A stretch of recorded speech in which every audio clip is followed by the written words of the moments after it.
हाथ का हुनर ऐसा कि बोल उठती है लकड़ियां। नमस्कार, कशिश न्यूज से मेरा नाम है अमित सिंह और आप देख रहे हैं ट्रेंड चेंजर। ट्रेंड चेंजर में आज एक ऐसे गांव की कहानी जिस गांव में हर हाथ का हुनर उस हुनरमंद का आत्मविश्वास तो बढ़ाता ही है, उस हुनर से आमदनी भी बेहतर होती जा रही है। वो कहते हैं ना कि हाथ में हुनर हो तो इंसान किसी का मोहताज नहीं होता, क्योंकि हाथ का हुनर सिर्फ पैसे कमाने का माध्यम ही नहीं बल्कि अपनी एक अलग पहचान बनाने का जरिया भी बन सकता है। जैसा कि हाजीपुर का लालगंज क्षेत्र है, क्या इस लालगंज की खासियत है? हमारे संवाददाता पंकज ने इसका जायजा लिया। हाजीपुर मुख्यालय से 20 किलोमीटर दूर है लालगंज। लालगंज के हर घरों में टिक टिक की आवाज़ें आपको सुनाई देगी, क्योंकि लालगंज के हर घर में लकड़ी के सामान बनते मिल जाएंगे। यहाँ के लोग लकड़ी के सामान बनाकर यानी लकड़ी का औजार बनाकर अपने जीवन को भरण पोषण करते हैं।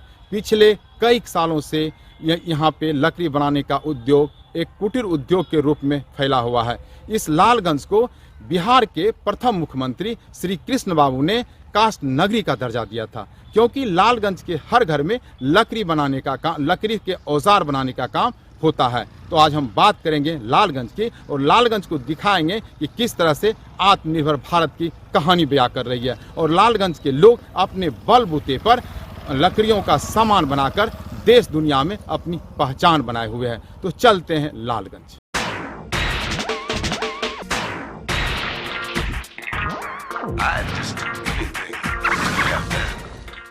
हिंदुस्तान के किसी भी कोने में अगर मछिया दिखाई दे तो समझिए लालगंज की है, क्योंकि लालगंज की मछिया हिंदुस्तान में अपनी एक अलग पहचान बनाई हुई है। मछिया के अलावा भी लालगंज में बहुत कुछ लकड़ियों का बनते हैं। हम हर चीज़ पे आपको दिखाएंगे कि किस तरह से लालगंज में लकड़ी का कारोबार एक कुटीर उद्योग का रूप ले चुका है। चलते हैं लालगंज और दिखाते हैं आपको काष्ठ नगरी लालगंज की कहानी। हम पहुंच गए हैं लालगंज जहां पे मछिया बनता है। आपको दिखा रहे हैं कि लालगंज में जो ये मछिया बनाया जाता है, यहाँ पर सभी लोग, महिला, बच्चियां सभी लोग इस कार्य में जुटे हुए हैं और ये मछिया बनाने का काम होता है। और ये कहा जाता है कि लालगंज का मछिया पूरे हिंदुस्तान में अगर कहीं दिखाई दे तो समझिए कि ये लालगंज का मछिया है। यहाँ जो शिक्षित युवती हैं, युवक हैं, वो लोग इस काम में जुटे हुए हैं। पढ़ाई के बाद जो भी समय इनको मिलता है वो ये काम करते हैं। हम बात करेंगे यहाँ के जो एक बच्ची है। आपका क्या नाम हुआ? प्रीति। ये क्या चीज बन रहा है? ये मछलियाँ बना रहा है। अच्छा, ये कैसे कैसे बनता है मछलियाँ?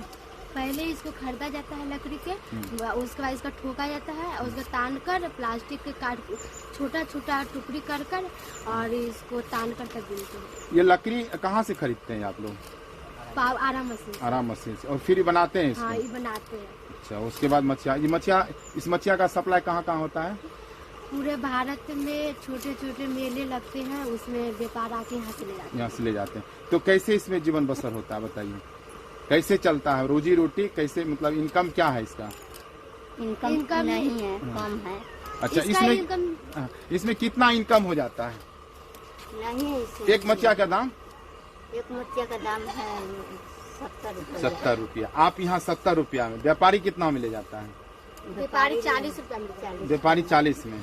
अच्छा, 40 में वो ले जाता है, वो अपना 70 में बेचता है। नहीं, इससे कुछ बेनिफिट नहीं हो रहा है। सरकार क्या देती है आपको? सरकार से कुछ बेनिफिट? कहाँ से पूंजी लाते हैं आप? ये पापा अपना ही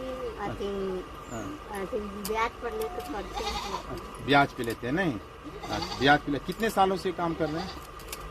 10 साल से। 10 साल से कर रहे हैं। ये बताओ बेटा कि तुम ये जो काम कर रही है, तुमको एक मछिया पे कितना बचता है? ये हम लोग बिनते हैं तो 5 रुपया। 5 रुपया? नहीं, एक मछिया 5 रुपया। दिन भर में कितना बिन लेती है तुम? दिन भर में 10 मछिया 20 ऐसे लगातार बिनेगा हम लोग तो 40 50। अभी किस क्लास में पढ़ रही हो तुम? अभी हम इंटर फाइनल। अच्छा, क्या नाम हुआ? प्रीति कुमारी। प्रीति ने बताई कि एक मछिया बुनने में 5 रुपया हमें बचती है और ये दिन भर में तकरीबन 50 से 75 बुन लेती है। नहीं, मछिया बुन लेती है। उससे जो इनकम होता है, इससे अपना घर की पढ़ाई उससे अपना घर की पढ़ाई करती है और साथ ही परिवार का भी अपना भरण पोषण करती है। लोहे का युग आ गया, उस बीच अगर काठ की सामग्री अगर आपको बाजार में मिलता दिखे तो समझिए कि कुछ न कुछ इस देश में या कुछ न कुछ इस गांव में लोग अभी भी अपनी परंपरा को जीवित रखे हुए हैं और इससे अपना रोजगार चला रहे हैं, इससे अपना घर द्वार चला रहे हैं। अब हम आगे बढ़ते हैं और दिखाएंगे कि इस मचिया का जो लकड़ी बनता है वो कैसे लकड़ी बनता है। हम वहाँ चलेंगे और दिखाएंगे कि लकड़ी कहाँ से आ जाता है और कैसे मचिया तैयार किया जाता है। फिर युवतियाँ इस लकड़ी को फिर इस मचिया को युवती यहाँ पे बीनती है प्लास्टिक का फीता लगा करके। तो हम चलते हैं उस मचिया बनाने वाले लोगों के पास जो मचिया का लकड़ी बनाता है और कैसे लकड़ी बनाता है जरा ये भी हम दिखाएंगे। और देखिए छोटी सी मशीन है, ये घरेलू उद्योग कुटीर उद्योग का रूप ये धारण कर लिया। आप देखिए मचिया बनना, मचिया का जो बेट है, मचिया का जो क्या कहते हैं आपको पौवा कहा जाता है, वो सब चीजें देखिए बनना शुरू हो गया। इतने सुंदर से बनाया जाता है इस मचिया को। और यही मचिया जब बाजार में जाती है वहाँ से निकल करके तो ग्राहकों को अपनी ओर खींचती है ये मचिया। तो मचिया का जो लकड़ी है जहाँ पे तैयार किया जाता है, आप दिखाइए दर्शकों को दिखाई कि किस तरह से मचिया का लकड़ी यहाँ पे बनाया जाता है। और मचिया का लकड़ी ही नहीं, आपको मैं दिखा रहा हूँ ये बेलना है। आज के समय में ये पारंपरिक औजार इसे कहा जाता है। आज के समय में बेलना धीरे धीरे गायब होते जा रहा लकड़ी का, क्योंकि अब स्टील, एल्युमिनियम इस तरह की बेलना आपको मिलेंगे। लेकिन ग्रामीण इलाकों में लकड़ी का बना हुआ बेलना का आज भी पूछ है। तभी तो लालगंज में पारंपरिक औजार इसे कहा जाता है, पारंपरिक औजार बेलना कहा जाता है। चोकला भी बनाया जाता है, हर चीज यहाँ पे बनाया जाता है। आप देखिए बेलना का हम कुछ कलर दिखाएंगे। देखिए बेलना की खूबसूरती, ये व्हाइट कलर की बेलना कितना सुंदर हो गया है, इसमें कलर लगा दिया है, पॉलिश लगा दिया गया है। और यही मार्केट में जब पहुंचता है इस बेलना का कीमत मजदूरी के हिसाब से मिल जाता है। अब हम इनसे बात करेंगे, ये एक बेलना बनाने में आपको कितना लगता है? अच्छा, तो फिर इसको खूबसूरत कैसे करते हैं? करते हैं आप कपड़ा से पॉलिश करते हैं। कपड़ा से पॉलिश। ये कलर कैसे हो गया इसमें? और उसको रंग रखते हैं। रंग रखते हैं। आप कैसे कलर करते हैं आप बताइए तो? करके इसमें अच्छा कलर अब ये कलर करके बता। देखिए इसकी खूबसूरती, बेलना की खूबसूरती करने के लिए ये इसमें फंसा करके ये अपना खूबसूरती करेंगे और बेलना ऑटोमेटिक सुंदर दिखने लगेगा। और इसमें दिखाया जा रहा है कि बेलना इस तरह से बनता है। देखिए ये खूबसूरत बेलना, लकड़ी का बेलना, इसमें रोटी बनाने में भी ये काफ़ी आसान होता है। क्योंकि आज के समय में जो लोहे और एल्युमिनियम की बेलना से कहीं ज़्यादा ये अच्छा लगता है। क्योंकि पहले के ज़माने में लोग इसी बेलना का प्रयोग किया करते थे। लेकिन लालगंज के लोग इस बेलना को इस परंपरागत बनाने वाले रोटी जिस बेलना से बनाया जाता है उस बेलना को जीवित किए हुए हैं। और लालगंज में इस तरह का कारोबार घर घर होता है। ये तकरीबन इस लालगंज में 500 परिवार ऐसे हैं जो इस बेलना का काम करके अपना जीवन बसर कर रहे हैं। ये बेलना अपने ये कुटीर उद्योग जो है ये अपने बलबूते चलाया जाता है। यहाँ सरकार की तरफ से कोई भी सहायता नहीं पहुँचाया जा रहा है। लेकिन ये लोग पिछले कई सालों से, यानी इनके पूर्वज भी यहाँ पे ये काम किया करते थे। इनके पूर्वज के द्वारा इस तरह दिखाइए, आप दर्शक को दिखाइए कि बेलना का कलर किस तरह से किया जा रहा है। देखिए बेलना पॉलिश किया गया है और ये अब कलर देखिए कलरफुल, ये बेलन कलरफुल बन चुका है और इतना सुंदर लग रहा है देखने में। और ये जब मार्केट में जाएगा, जब एक साथ से सजता है तो लोगों को अपने आप खींचता है। ये उसे बेलन या बेलना जो भी कहें कि अपने और खींचता है। इतनी आकर्षक और खूबसूरत इसे बना दिया गया है। हालांकि इस बेलना को बनाने में एक बेलना की कीमत 13 रुपया ही बताया कि 13 रुपया इसमें खर्च होता है। लेकिन इसमें 13 रुपया खर्च होने के बाद जब ये मार्केट जाता है तो मार्केट में शायद 20 से 25 रुपया में बेलना बिकता होगा। कितना मार्केट में बेलना बिकता है? 16-17 रुपया। 16-17 रुपये में मार्केट मिलता है नहीं, और हमने कुछ ज्यादा बोल दिया कि 20 से 25 रुपया नहीं। तो सबसे ज्यादा किस महीना में इसकी बिक्री होती है? इसमें कार्तिक में होती है, नया छठ पर्व में। छठ पर्व में। अच्छा, क्यों? जो नया पर्व में नया नया सामान से लोग पूजा करते हैं। अच्छा, अगला दिन नया नया। और उसमें पर्व त्योहार देखिए, बिहार में छठ पर्व बहुत महत्वपूर्ण पर्व माना जाता है, और खास करके ये बेलना की तैयारी छठ पर्व को लेकर के हो रहा है, क्योंकि छठ पर्व में इसी बेलना से छठी मैया का जो खरना का रोटी बनता है, इसी बेलना से जिला मुख्यालय से 20 किलोमीटर दूर स्थित लालगंज के लगभग हर घर में लकड़ी उद्योग कुटीर उद्योग का रूप ले चुका है। इस कुटीर उद्योग का ये आलम ही है कि लकड़ी का छोटा से छोटा सामान लालगंज में मिल जाएगा। खराम, दलघटनी, चौकला, बेलना, ठकुआ बनाने वाला संचा, मचिया, धूपदानी का हत्था, सब कुछ लकड़ी का बना लालगंज में बड़ी ही आसानी से मिल जाएगा। लकड़ी के काम के मामले में लालगंज के कारीगरों को कुछ ऐसी महारत हासिल है कि बिहार क्या पूरा देश लालगंज की कारीगरी का मुरीद है। लकड़ी के सामान्य सामान तो बहुत से लोग बनाते हैं, लेकिन यहाँ के कारीगर कुछ अलग करके कई पीढ़ियों से अपनी पहचान बनाए हुए हैं। ग्राउंड जीरो से देखते हैं हमारे संवाददाता पंकज की रिपोर्ट। हमारे साथ लालगंज के युवा कारीगर हैं, जिनसे बात करेंगे कि लालगंज में कौन सी चीज लकड़ी का बनाया जाता है और इसका डिमांड कहाँ कहाँ पर है, और ये सारी चीजें कहाँ पे बिकती है। तो हमारे साथ सन्नी है, मैं सन्नी से बात करूंगा। ये एजुकेटेड हैं, पढ़े लिखे हैं, लेकिन अपने पिता के, अपने दादा के खानदानी पेशा को बरकरार रखे हुए हैं। हम इनसे पूछना चाहेंगे कि क्या क्या चीज बनता है यहाँ पे। बहुत चीज़ बनता है, जैसे चकला हो गया, बेलना हो गया, सांचा हो गया, ये सब बहुत माल है। ऐसा जो बनता है, जो पटना जाता है, पटना हो गया, गया हो गया, यूपी हो गया, नेपाल हो जाता भी है। और इस अभी आप कलर क्या कर रहे थे? ये हैंडल हुआ, अच्छा, इसका क्या काम? कुछ में भी लगता है, कुछ मतलब धूमदानी हो गया। अच्छा, जो भी चीज़ है हैंडल में, कुछ में भी काम आ तो जाता है। ये फिर लकड़ी सब कहाँ से लाते हैं? लकड़ी तो मिल जाता है। मिल जाता है ना। तो लालगंज में कितने लोग इस तरह के धंधे से जुड़े हुए हैं, और सरकार की तरफ से क्या लाभ मिल रहा है, कैसे चल रहा है ये कारोबार, ये बताइए। सरकार की तरफ से लाभ नहीं मिलता है, बहुत कम ही मिलता है रोजगार पे। मतलब वो लोग उतना ध्यान देते नहीं है सरकार लोग। अपना तो जो भी है लगा के कीजिए, उसके बाद ही सब कुछ होता है। इससे कितना बेनिफिट हो जाता होगा? जो भी है खाने के लिए हो ही जाता है। कितने सालों से आप देख रहे हैं कि ये काम आपके परिवार में लोग कर रहे हैं? तो आपको लग रहा है कि हम जब से आए हैं तब से देख ही रहे हैं, 30 साल से लपेट में हम देख रहे हैं। ये काम जोखिम भरा भी है क्या? इसमें क्या क्षति, पिताजी की आँख भी इसमें चले हुए थे?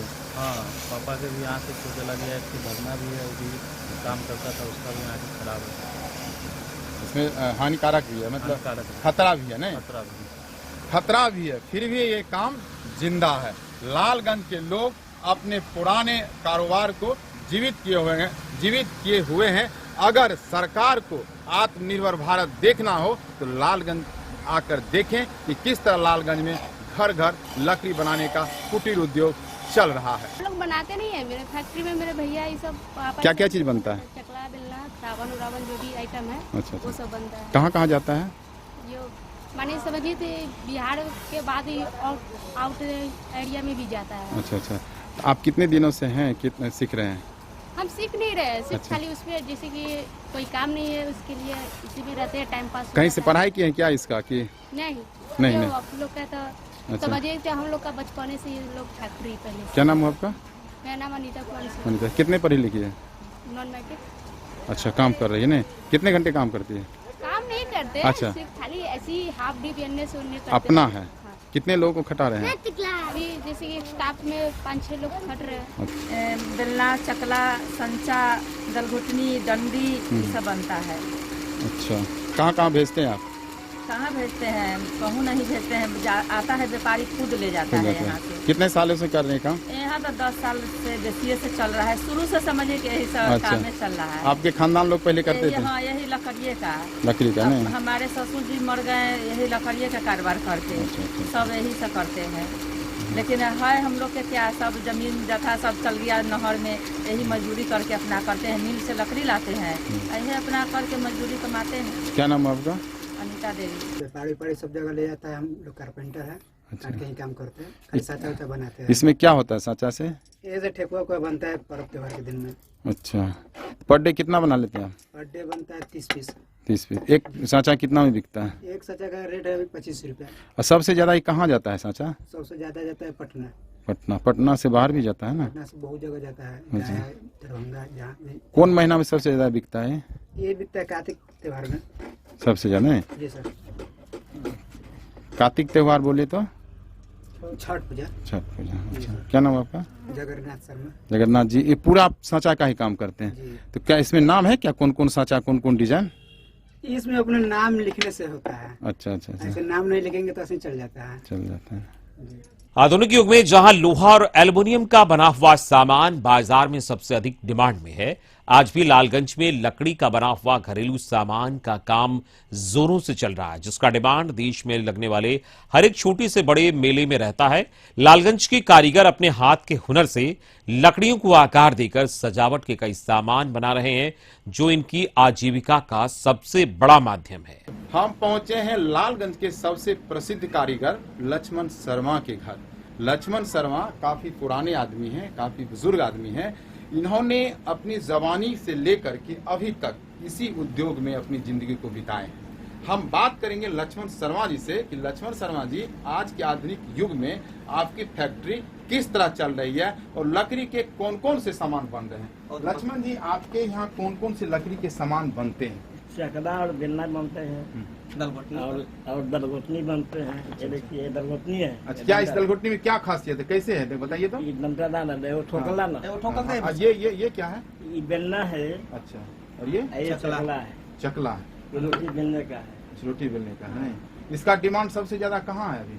पटना में जाता है, बेतिया जाता है, छपरा में जाता है। पहला लेखन है नहीं, सामान है ना, पहला लेखन नहीं मिलता है। नहीं मिलता है। आम उनके कुछ का बनाते हैं। ये क्या है? ये दाल घोटने वाला बनता है वो। अच्छा, दलघुटनी ये दलगोटनी है। दाल घोटने वाला। कैसे इसको सजाते हैं, कैसे बनाते हैं, बताइए। नहीं, बस ऐसे बताइए कैसे कैसे कटिंग। पहले इसको काटेंगे, हाँ, लकड़ी काटेंगे, इसके बाद चढ़ा देंगे मशीन पर। ये जो खरीदेंगे, खरीद के इसके बाद देखिए ये पॉलिश होगी। ये देखिए पॉलिश है, ये पॉलिश होगी। इसके बाद देखिए ये मशीन है। अच्छा, यहाँ ये मशीन पर हम दांत काटेंगे। अच्छा, मशीन को दांत काटेगा नहीं। हाँ। देखिए, किचन का सामान हमको मिल गया। एक सामान है आपको बेलना है, एक है चकला, एक है दलघटनी। ये किचन के सामान है। बस आज के समय में शायद एगो ही सांचा। लकड़ी का सामान बहुत कम लोगों के घरों में मिलता होगा, लेकिन लालगंज के लोग अब भी अपने पारंपरिक धंधा को, अपने पारंपरिक व्यवसाय को जीवित किए हुए हैं। और इनका कहना है कि जब तक भारत में मेला लगेगा, तब तक हमारा औजार लकड़ी का बिकते रहेगा और हम लोग अपने जीवन यापन को चलाते रहेंगे। यानी मेला से इस औजार का गहरा रिश्ता है। भारत में जो मेला लगता है वो मेला गांव का मेला कहा जाता है। जो सामान आपको हिंदुस्तान में कहीं ना मिलेगा बाजार में, वो मिलेगा भारत के मेला में। जो भारत के गांव में मेला बसता है, सांचा। सांचा। ये क्या है? ये सांचा। सांचा है। हाँ, ये सांचा। इसमें क्या होता है? इनमें खजूर, हाँ, खाने वाला खजूर, हाँ, या छठ पर्व में जो बनते हैं खजूर, हाँ, हाँ। उसको इस पर छापा दिया जाता है, रख के दांत पे उसको मशीन लगाया जाता है। और ये लोहा वाला में नहीं बनाता है लोग? लोहा नहीं? वाला नहीं, यहाँ लाल लोहा के नहीं बनता है। अच्छा, इसी में बनता है। इसी में लकड़ी। इसका बहुत महत्व है। यानी लकड़ी के हाँ, सामान पे ठकुआ का बनना, ये सब। बिहार के प्रथम मुख्यमंत्री श्री कृष्ण बाबू ने इस लालगंज को कास्ट नगरी का दर्जा दिया था, लेकिन आज ये लालगंज ना कास्ट नगरी बन पाया, ना ही लालगंज की अपनी कोई पहचान रही। अगर इस लालगंज की पहचान है तो लकड़ी के सामान बनाने वाले इस गांव के, इस इलाके के कारीगरों से। लालगंज के हर घरों में लकड़ी का औजार बनता है, वो औजार जो मनुष्य के जीवन का नित्य दिन आवश्यकता की सामान हैं, वो चीज यहाँ पे बनते हैं। लेकिन लालगंज बिल्कुल उपेक्षित है, इस पर सरकार कोई ध्यान नहीं दिया है, जिसके वजह से अपने बलबूते यहाँ के लोग अपने कुटीर उद्योग को जीवित किए हुए हैं। तो देखा आपने ट्रेंड चेंजर में किस तरीके से हमने लालगंज की तस्वीर आपको दिखाई और कैसे वहां के लोग हुनरमंद हैं और आत्मनिर्भर भी हैं और अपनी जीविका चला रहे हैं। जरूरत इसी बात की है कि लोग इससे सीख लें और अपने हुनर को संवारें और आर्थिक रूप से समृद्ध हों।